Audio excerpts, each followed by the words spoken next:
23 years old, I'm living in a little apartment in Lake Charles, Louisiana, little tiny duplex.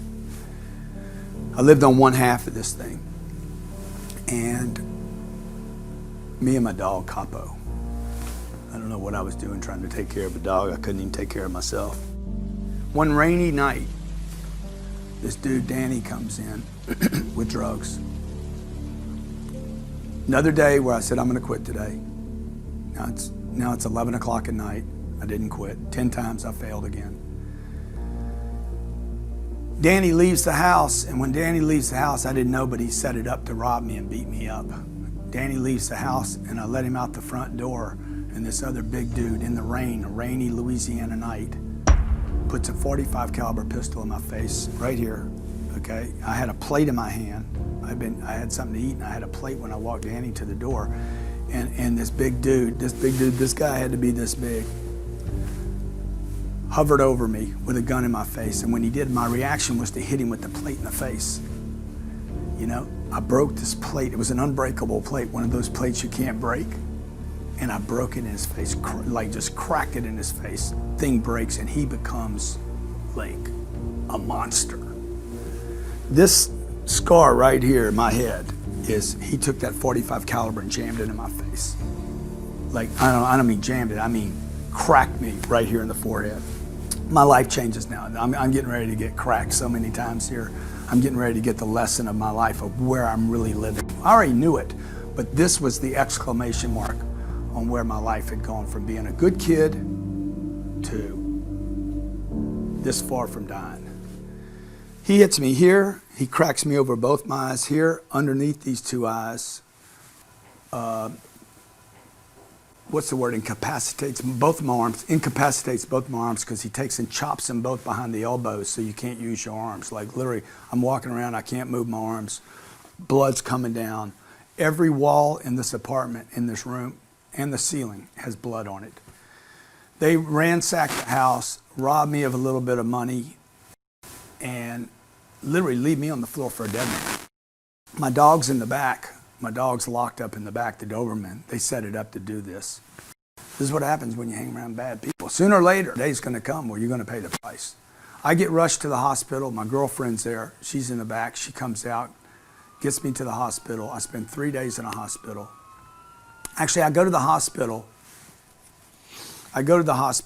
They put in 70 stitches in my head and face. Like my whole face is just carved up. The sheriff's department comes because they know something bad's happening. And I'm like, I'm fine, I can go home. They stitch me up. I go home to my mother. I walk into my mother's house in the little brick house that I resented so much. And I walk to the house, and I go to the house in the back door. I knock on the back door. I'm beat up now, okay? Face is swollen. My mom comes to the door, and she's like, what? What? Where's my son at? Where's my son at? I'm like, Mom, I am your son. Where is my son? Nobody could recognize who I was. That's how beat up I was. I go in the house. I try to lay down. She puts me in this, you know, on a couch, and I try to lay down there, and the hospital doesn't want me to go to sleep because I could literally die. So they bring me back to the hospital. I spend 3 days in the hospital. And I'm like, I'm done, no more drugs. Okay, literally, I can't even recognize myself anymore. No more drugs, I'm done using drugs, okay? Guess what happens? I'm using drugs 15 minutes later, 10 times a day in the hospital. See, you would think, looking back, I would think this would be the day I would quit. For 2 more years, I would use drugs every day. Couldn't get out, couldn't quit, okay? Look, nobody starts using drugs and thinks they're going to be a drug addict. I didn't. I started using drugs, and for some reason, something happened where those drugs just took over. My mom, at the age of 25, my mom says to me, "You're no longer welcome in my home. You're no longer welcome in my business. I don't want to see you anymore." And that was the day my life turned around. So 24 hours later, I was in a treatment center. because my mom had the courage to say, enough is enough, I'm done. Really, everybody was pretty much done with me at this point. You know, my older brother died when I was 20. So 3 years, well, I guess, yeah, 5 years before this, my older brother dies. He was worried about me. All I know at this point, I lost my dad when I was 10, I lost my brother when I was 20, I lost, you know, I gave up my career in maybe I'm gonna be a baseball player to drugs. I've lost 5 or 6 jobs now, and I'm a loser. I'm a total loser. But I do have this little light inside of me that says I'm special. I have this little thing inside of me that says, hey, you are special, you know? You have something.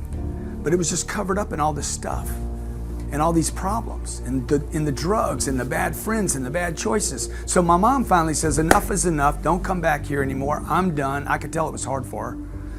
I'm in a treatment center in the next 24 hours. I go to this treatment center. I'm there 30 days. For the first 30 days in 7, 8, 9 years, I don't use drugs. Oh, wow, I don't have to use drugs. Finally, that thing where I said I was quitting 10 times a day, for the first time in my life, I was able to quit successfully. I'm leaving the treatment center when the insurance ran out, because that's how those work. When the money runs out, they boot you to the curb. I'm terrified, scared to go back to society. I don't have any friends that aren't using drugs. My girlfriend was using drugs. Everybody around me, everybody I knew used drugs. And I'm going back to a job where even at the job I had, they used drugs. And I'm like, I'm going back to an environment. I have to cut off all my friends, not really friends. I got to cut off all the enemies, right? And I got to start over. And before I leave, the counselor grabs me and the counselor says to me, look, dude, I'll see you back here. Probably, you know, if you don't die, I'll see you back here. And I'm like, what are you talking about, dude? I'm not coming back here. And he's like, oh no, you're coming back. And then he gives me the lecture. He's like, you'll never make it. See, when you go to a treatment center, you tell them everything about your life, like all your secrets, all your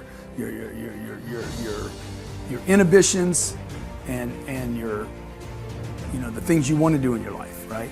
And so I'm telling them in this thing, everything I've done wrong, I share my whole life, but I also share with them what I want to do, my inspiration in life. I'm going to write books, I'm going to speak to audiences, I'm going to help people, I'm going to tell people this story about drugs and how damaging they are, and I'm going to be somebody, I tell them. And they're like, no, dude, you're a drug addict.